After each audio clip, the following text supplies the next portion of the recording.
right. Welcome to the show. I just want to make sure that everybody, all my listeners, viewers, can see me on all platforms. That is, yeah, you can see and hear me. So thank you so much for tuning in. My name is Keivan Devani, the Total Connector, host of the Total Connector Show and host of the Total Bitcoin Podcast Show. If you haven't subscribed, please do now. Click on the subscribe button and follow me on Twitter, LinkedIn, and what have you. So I'll see you in a few seconds. Just give me a few seconds. I'll be back soon.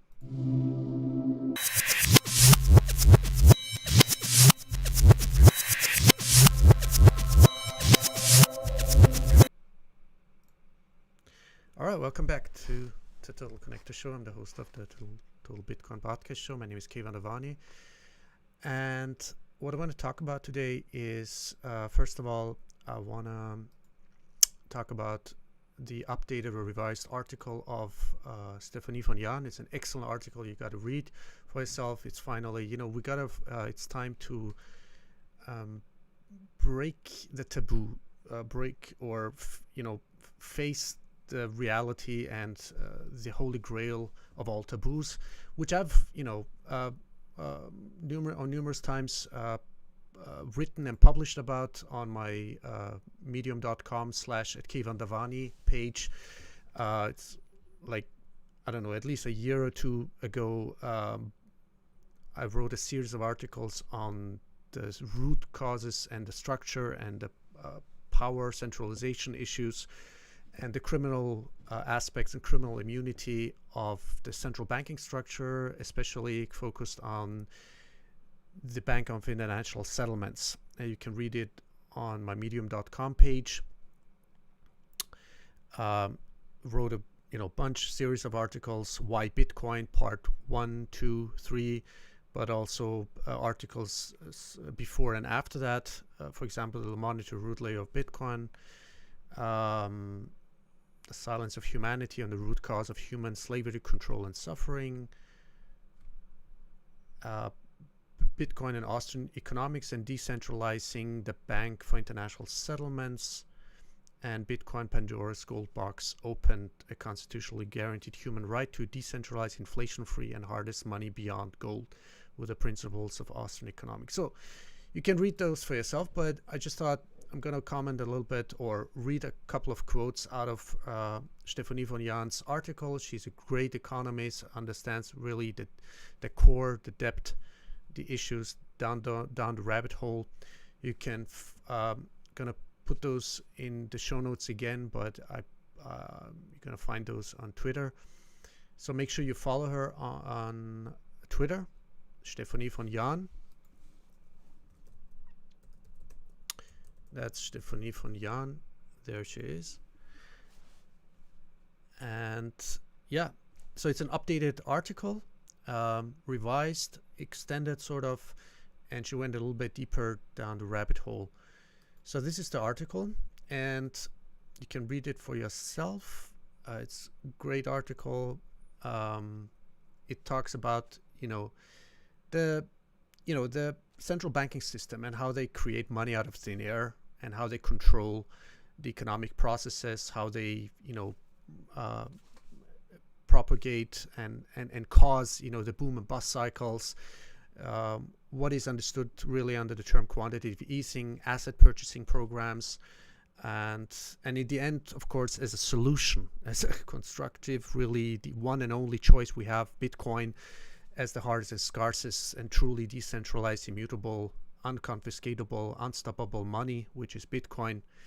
And she explains that what solution, what it would do to the current monetary system, which is the fiat system. Now, what I like is that she described, the power structure of the money creation. She says, if I make a quote out of here, we can conclude that the power structure of money creation is as follows. First in line are the central banks as lenders of last resort, followed by banks who also have the right to create money out of thin air. Governments benefit the most from this system since they get the cheapest credit. This leads to an enormous concentration of power to these central authorities. This conflict of interest explains very well why governments have no incentive to outlaw such banking procedure, although it may be considered appropriation of someone else's property or outright embezzlement or more directly counterfeiting, which is a quote out of Rothbard, of his book 1962.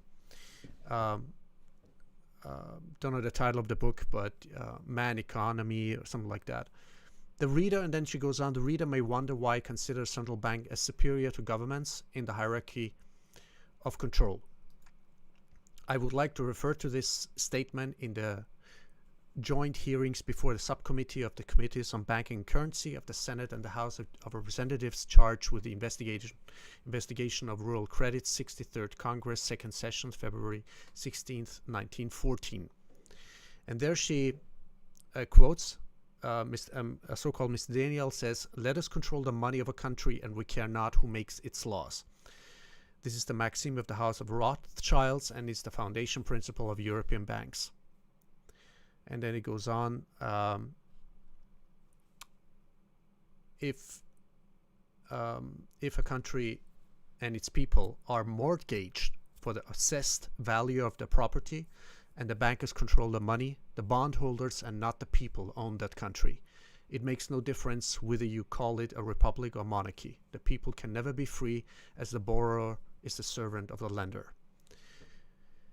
So, and then she continues, Stephanie von Jahn continues in an article, I consider central banks superior to the government from a power perspective, as long as the government does not outlaw such banking procedures. Since the government is financed by the central bank, it is dependent on the central bank. In theory, the government has the ability of the central bank as it was done in the past already. This possibility, however, becomes more and more difficult with increased dependence.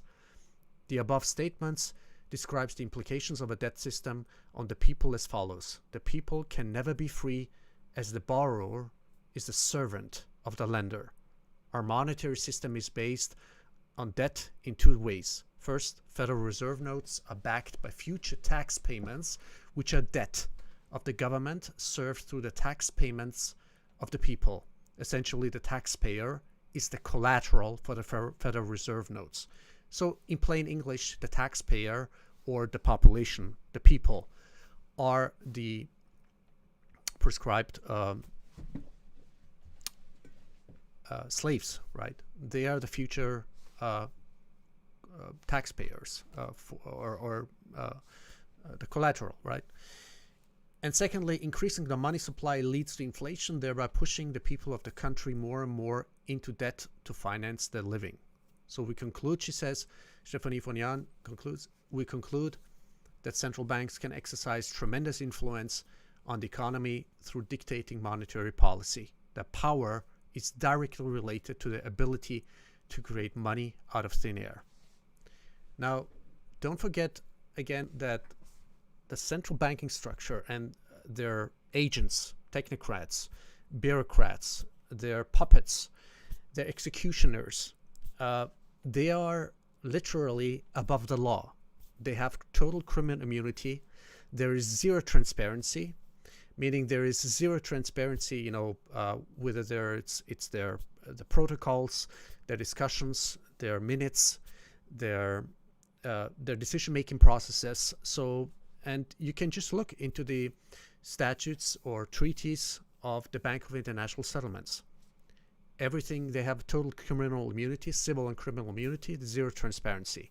So how can, again, I'm repeating myself over and over again in all my talks and presentations and interviews, but we got to ask ourselves, is this the holy grail of all taboos? How can a centralized structure, a central banking cartel, whatever you want to call it, be above the law, which is responsible, in charge, in control, in total absolute control of the monetary system, which they can print out of thin air infinitely, whether it be physical paper money or digital centralized fiat money, which you see in your bank accounts, in your online accounts, which, by the way, not all, why do we have? So I don't know. We should deem ourselves privileged if we have a bank account at all, because there are at least 2, maybe even 4 billion people worldwide who either and or don't have, identity, who cannot identify themselves, and because of that they cannot get a bank account, a credit, a loan, or just a simple primitive bank account. So how can centralized structure be responsible and have such an horrendous influence over the livelihoods, existence of 7.8 to 8 billion people worldwide, globally? And it's time we break this taboo. A centralized structure which has total criminal immunity, which is responsible for all the wars on all sides, on all fronts, and who are, the puppet masters of the political system. This is why, the libertarians, Austrian economists, Bitcoiners, and I myself, I repeatedly say to everybody, who is still in this, political circus, why are you wasting your time, your energy, and especially your resources and your vote, and you're going to the, to the voting, or what do you call it, polling booths or voting booths every 4 or 5 years, and giving your vote away? Why should we still support the political system in totality? Because it doesn't matter what color, what it's all, whether they call themselves, social democrats, democratic socialists, conservative parties, Green Party, the liberal, whatever parties, or whatever color, whatever philosophy or political agenda they have, it's the same thing, right? They don't change anything. They don't transform anything. They're not really, these political parties, these political puppets are not really serving the people. They're serving, first of all, themselves, their favorite interests, their comrades, their dependencies, structures, right? So it's real time we talk. Really, we get we free ourselves, we free our minds, free our hearts, free our intelligence, and really talk about the real root causes of this centralized system, of this super centralized criminal system, and that is the central banking structure. It's the money, and if money is not scarce like Bitcoin is, then it's a total different dimension. So fiat money, that's why it's called let it be. It comes from the Latin word, let it be, or let the decree. It's sort of a decree, like let it. So the fiat money is just created out of thin air, and that's what's so important. Infinitely. Why do you think central banks can print trillions over trillions over trillions of money? All right. So let me go to. I found this Twitter thread of Alex Swietsky pretty interesting, because he's totally right. I mean, this the guy who was literally murdered by a police officer, and you can see the video footage. I mean, there's even a video footage from, I guess, from a surveillance camera, but also a guy. Somebody was filming it, and if you look closely, there was a guy who posted this on the internet, on Twitter. He said, look closely how he's being, as soon as the ambulance is coming, it's not like, from the, it's not from the emergency people, it's not the emergency people, it's police officers with a bulletproof vest coming out, stepping outside of the emergency vehicle, and the guy was already dead. You could already see the guy was, at least, I don't know whether he was already dead or not. He was already fainted away, but the police officer was still putting his knees on he still has his knees deep down his throat and his head. And once the ambulance came, they just tossed him into the. Which is unbelievable. You gotta look at it. You gotta maybe I can afterwards put the link on this video on Twitter, and It's just unbelievable. So who are these police officers? They are definitely not protecting and serving. They are just, a bunch of clowns violating every fundamental human right there is, and injuring unarmed people. The guy couldn't even defend himself. I mean, what's the point of this whole bullshit? So it's beyond words. It's beyond description. It's beyond, really. I don't have words for that. So anyway, so let me read the Twitter thread by Alex Svetsky. If you think the cops killing some guy is what caused the riots, it shows how shallow your thinking is. That may have been your reason or spark, but the cause is so much deeper and has everything to do with structural defects and prior decisions. Alex Svetsky goes on, he says, remember the lockdowns that these morons instituted and the Karens incessantly called for? How about the measly $1,200 they gave you to shut your mouth while people lost their jobs, businesses, and purpose and social lives? How about the clearly ridiculous stock markets that are pumping while mainstream is dumping? You think that's real value being created? Something is wrong in the state of Denmark and people can smell it. All that brrr money went somewhere and not to you. All those trillions he's talking about. Trillions over trillions, right? It's being created out of thin air. And then Alex goes on, how about the constant tension amplified by media which feeds off absurdity, politics, and megalomania? Instead of learning about ethics, people are fed politically polarizing propaganda whilst any counter thought is censored by Silicon Valley soys. I don't support looting or destruction, especially of those who had no involvement. But at this point, I told you so, it's just not enough.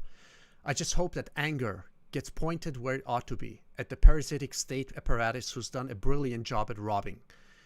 You're all blind via inflation, tax, regulations, and draconian laws, which have increasingly encroached upon your privacy, freedom to speak, protect yourself, and most importantly, freedom to choose. The fabric is tearing, and if you think you can fix it from within, you are mistaken. There's an entirely new system being created with an incorruptible monetary base, property rights, low cost of defense, and high cost to attack built into it. For those who want to inquire deeper into the causes of things like these riots, inflation, come to Bitcoin. Now, as I said many times, and even Stephanie von Nuyan quoted that the quote this by Buckminster Fuller. I don't find it right now, but it goes like this, approximately. We cannot, like, it's useless to fight, the old system. Instead, we have to create, it's useless to fight against the old model, right? The old structure. And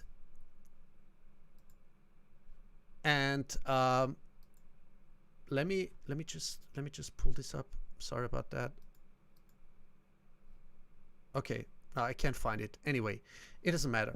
So again, we need to build a new foundation, a new model, and with this new creation, the old systems, the old structures, the old model becomes obsolete. So that's in essence, they're paraphrasing here the quote by Buckminster Fuller, and that's exactly what we need to do. We need to adopt. We need to learn. We need to educate ourselves and educate others. Inspire ourselves, inspire others. We need to finally, just buy some Bitcoin, hodl it, store it, save it on a hardware wallet, or if it's just a smallest fraction of a Bitcoin, a couple of Satoshis, put it on a mobile wallet temporarily, but get yourself a hardware wallet, run a full node, educate yourself, and this is what I'm trying to to hammer into the minds and brains of all these merchants out there, especially small businesses and merchants. Adopt Bitcoin as a transition, as a preparatory and preventive measure, as a sort of a preparation is everything, right? So we need, and this is why I want to talk to the author or whoever wrote this article. It's on academy.btcse.com. I would love to have a talk, because I wrote an article on medium.com, user-friendly Bitcoin in payment infrastructure for business owners and customers is key to monetary evolution. And that's exactly sort of what I wanted. The extension of my article, the title is Bitcoin in Commerce. It's I don't know the author, but it's by BTSE Academy. Bitcoin in Commerce, the bumpy and unapologetic road to merchant adoption. And that's exactly what I wanted to convey, to communicate with my original article a couple of weeks ago. And so you can read it for yourself, but I just wanted to also here, it says here, I also had, by the way, I had an interview with Nicolas Dorier, a coder of BTC Pay Server.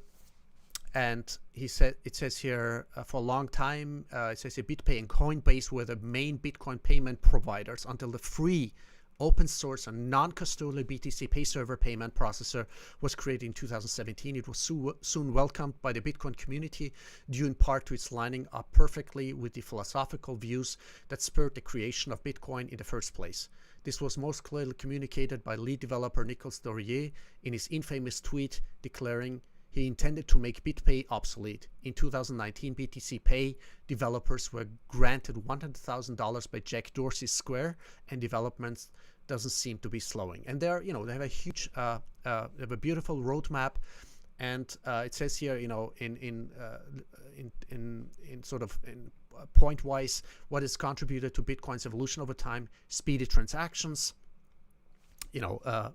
every 10 minutes, there's a confirmation, a blockchain, no middleman or rent seekers, high security, mobile app allow users to securely access their wallet online, referred to as hot wallet, and while shopping in stores too.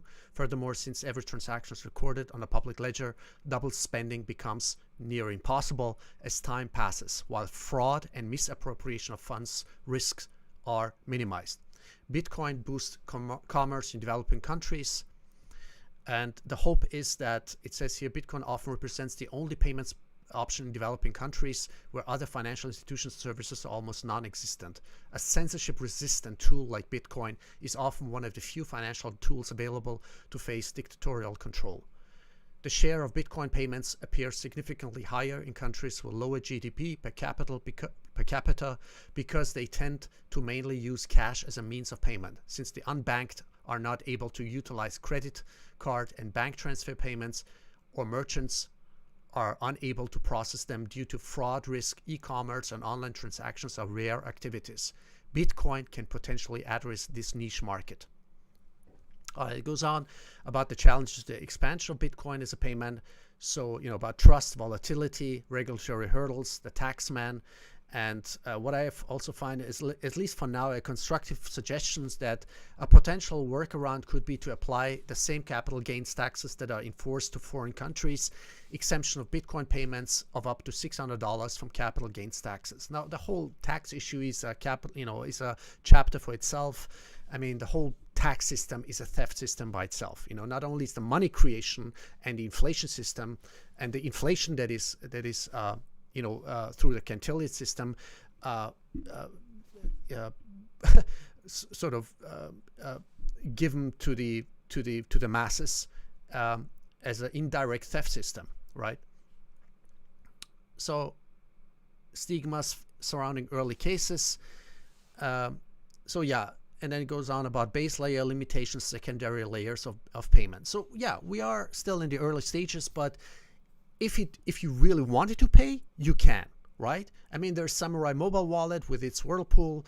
You can directly, if the merchant, for example, has the same, interoperable wallets, you could literally, pretty much instantaneously pay your merchant, right?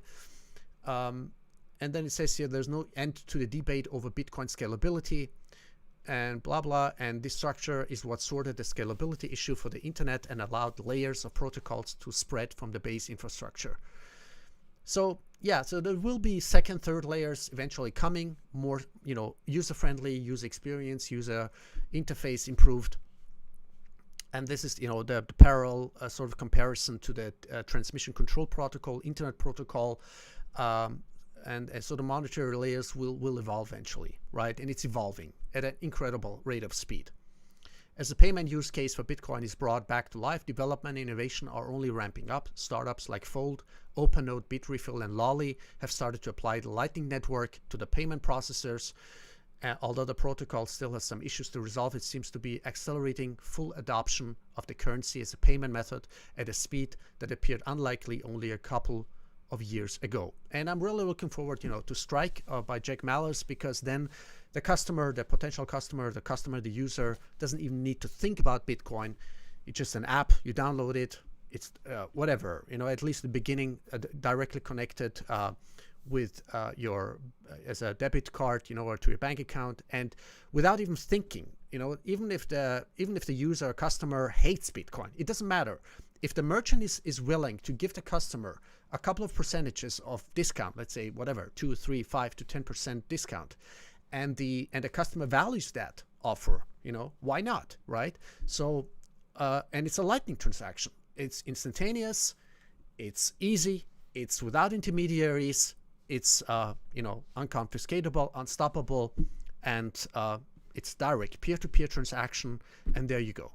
And eventually, this is the vision we all have, right, in the Bitcoin community. Everything is going to be peer-to-peer, all transactions. It's not going to be a store of value only. It's going to be a medium of exchange, a unit account, a global settlement layer. And once it reaches the critical mass adoption, the critical adoption rate, and the critical market capitalization of whatever, whether it be 1 trillion, 10 trillion, and that could easily, happen in the next few years. Because once the hedge funds, the pension funds, the family offices, and the masses just come in, and they, for the first time understand, comprehend, and value the value proposition of Bitcoin as the hardest, scarcest, truly decentralized, immutable, divisible, unconfiscatable, recognizable, with all the monetary properties you can think of, right? All the monetary properties we could ever dreamt of, and that is Bitcoin, because it is the hardest and scarcest money, and that is why we need to really educate the people, right? All right, that's about it. And sorry you couldn't see me, but it doesn't matter as long as you could hear me. And there's always something wrong with this technical issues. Anyway, thank you so much for watching. Make sure you follow me on Twitter, LinkedIn. Please subscribe, follow me, give me a positive review. You can find me on Twitter. K Van Devani is my handle name. You can find me on medium.com if you want to read my articles, medium.com/@KVanDevani. You can please subscribe on YouTube. You can listen to my podcast, to my to the brilliant guests I have on my podcast show. It's thetotalconnector.com or kvandevani.com/podcast, or just you just go, if you want to, there's on all the different platforms, on podcast platforms, on anchor.fm/kvandevani, and there you can find all the other podcast platforms, from Google to Spotify to what have you. The last one, again, is Nicolas Dorier, coder of BTC Pay Server. So thank you so much. Thank you so much for support. And please give me a like, give me a follow. And thank you so much again. I really appreciate your help, your support. And thanks so much for listening and for watching. And please share this video, share all the information, all the interviews I do with your friends, neighbors, your beloved ones, your colleagues, anybody you know. Thanks so much, and I'll see you soon again. Bye.